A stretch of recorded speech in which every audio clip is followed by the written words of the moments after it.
What is up, YouTube, and welcome back. I'm the Pew Black Belt, aka Mr. X, and today we're gonna be doing a side-by-side review with the Springfield Armory XDM Elite 10mm and the Smith & Wesson MMP 2.0 10mm. So we're gonna do kind of a side-by-side. You can kind of see what both have to offer in one video, and let's get a closer look. Let's get to it. Alrighty, let's take a closer look at the Springfield Armory XDM Elite 10mm and the Smith & Wesson MMP M2.0 10mm. Both amazing guns. First things first though, with the videos, free and clear. Free and clear. Alright, both guns are free and clear. We got the safety check done out of the way. Alright, we're going to start away from the bottom to the top here.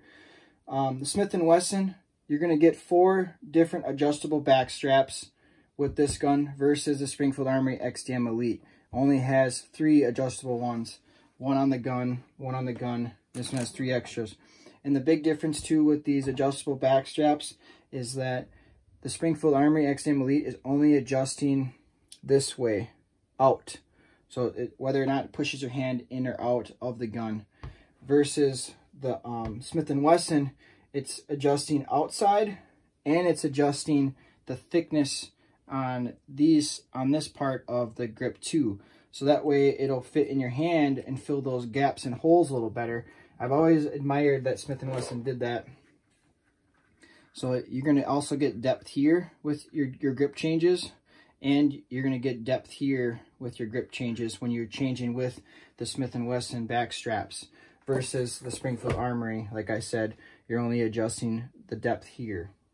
So that could be a positive or negative depending on how it works out for you. But needless to say, go to your local gun shops, try out the guns, see which one fits you the best, and go from there. Next thing we have up here, they both come with 15-round magazines, 2 of them to be specific. They're both metal, and they both have the round indicators on the back side of the gun, or back side of the magazines. They both come with gun locks. They're both optic ready, but the big difference is the Smith & Wesson comes with the optic plates right away. The Springfield Armory, you're going to have to go on Springfield Armory's website and order them.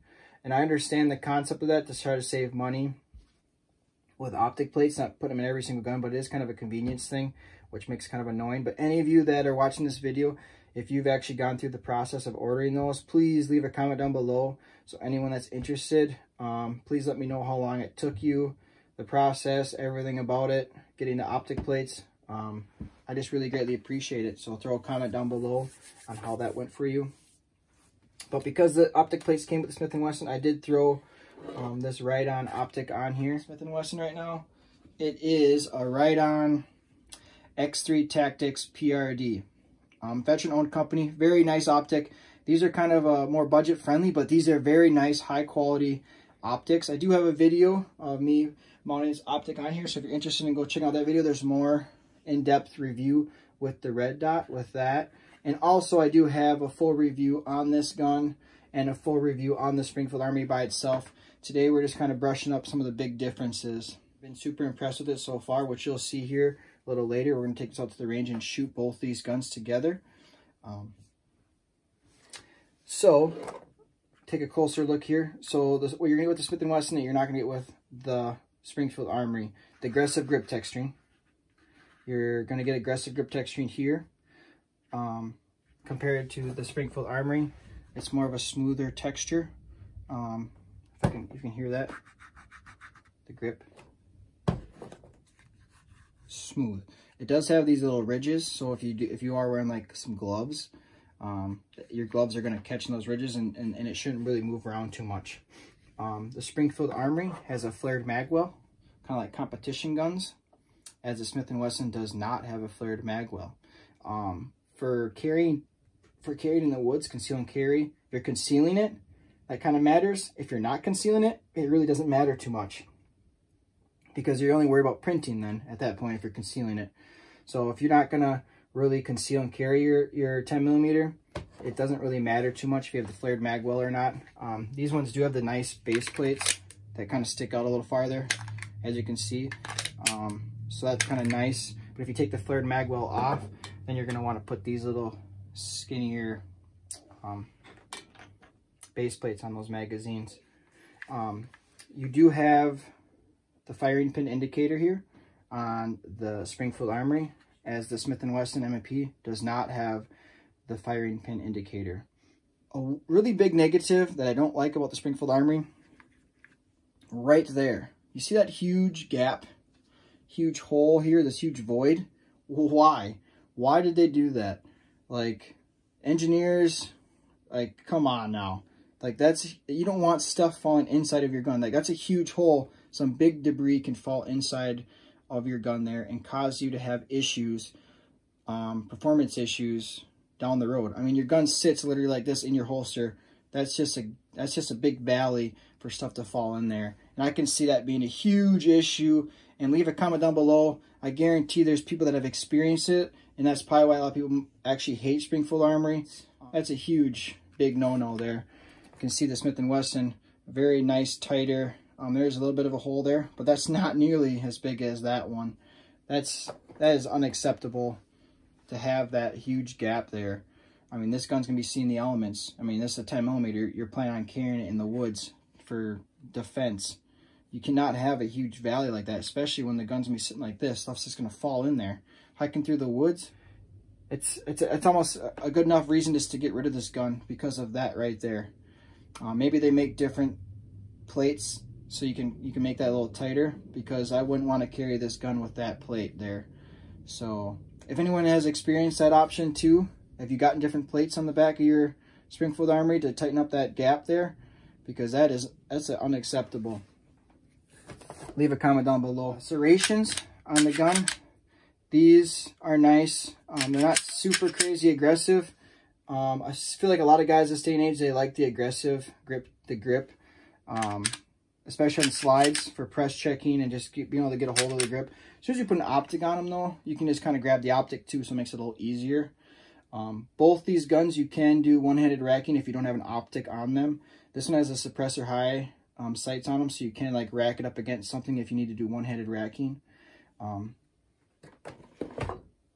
The Springfield Armory you can too. It's just not as easy to get onto something compared to the Smith & Wesson, because the suppressor high sights. But yeah, there is a little bit of a ridge there, so you can do one-handed racking if you find an edge that will accept that.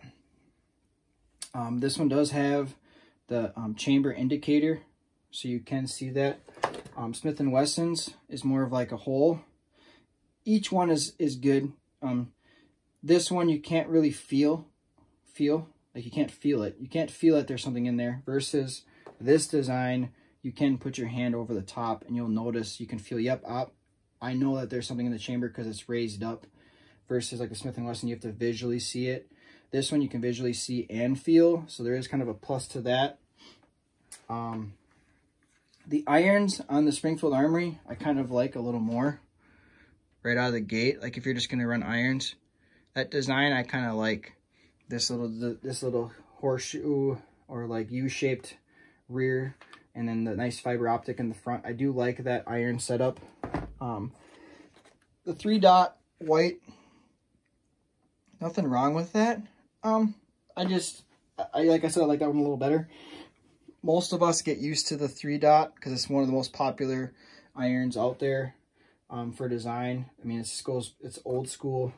A lot of the newer firearm company, or not a lot of firearm companies, are going with it front optic, because sometimes it'll glow a little better with low light or light situations, versus the white dots. You're not getting any extra visual aid with just the basic iron white dots.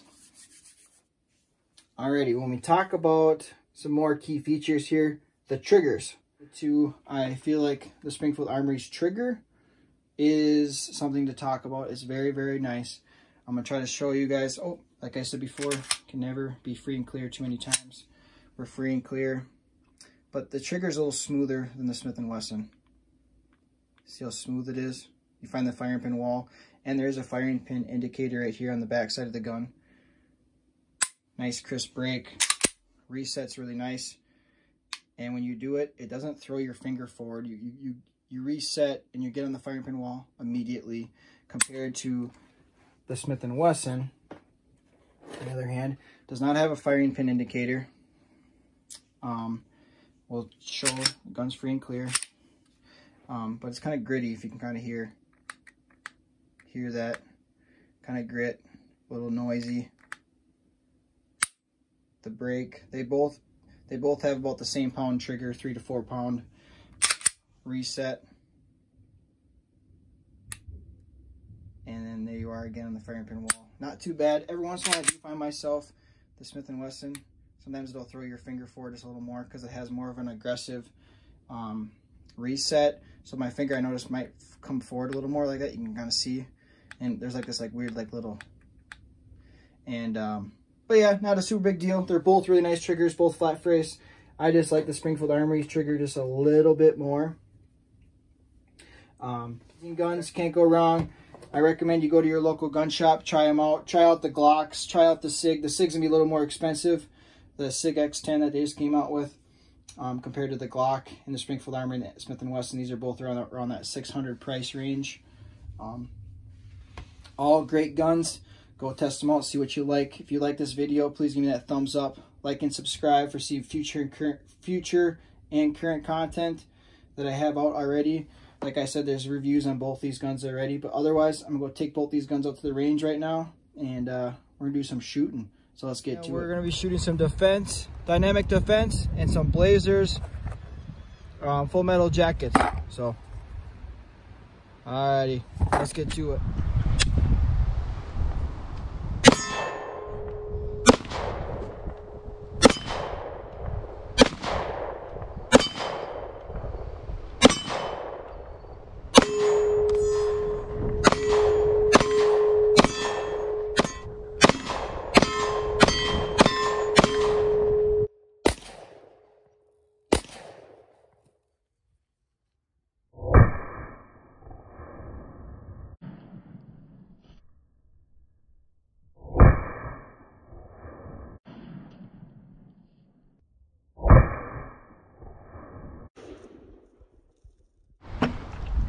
All right, we are doing a head-to-head battle. I'm gonna shoot one with left-handed, one right-handed, and we'll see how I do. Weak thumb. There you go.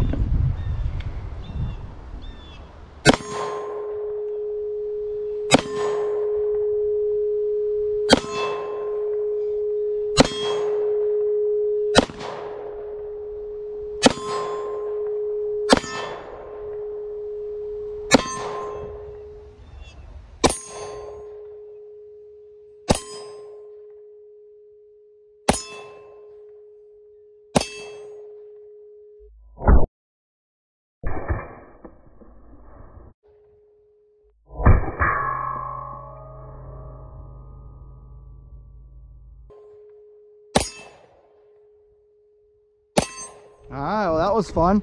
I see a couple water jugs there. We got to blow those suckers up. We got some hollow points, and I think I want to get wet.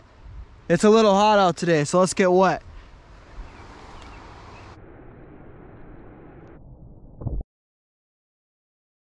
Woo-wee!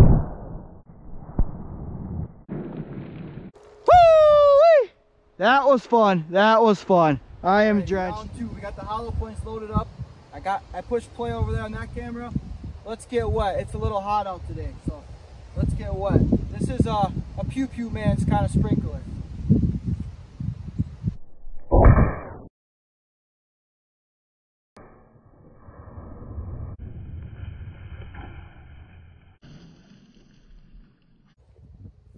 Woo!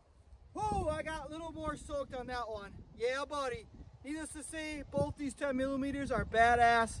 And you can't go wrong buying either one of these. I gotta go get dried off. I am drenched. All right, till next time. See you guys.